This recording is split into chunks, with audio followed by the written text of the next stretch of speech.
السلام عليكم ورحمة الله تعالى وبركاته.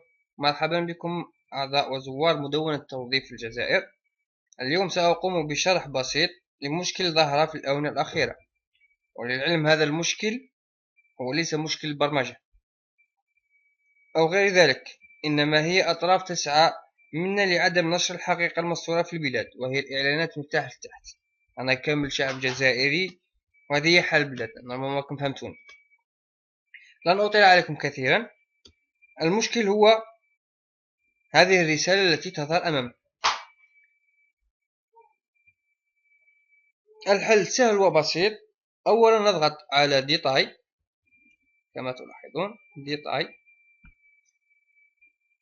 ومن ثم ننزل إلى الأسفل قليلا، ثم نضغط على كونسيلتي سوسيت.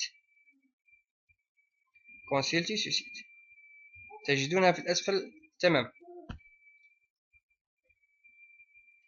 وبالتالي استطعنا الدخول إلى الموقع.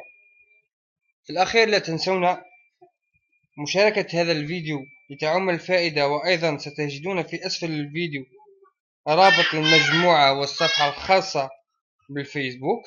كما لا تنسون بالدعاء. أرجو أن أكون قد وفقت في هذا الشرح، والسلام عليكم ورحمة الله تعالى وبركاته.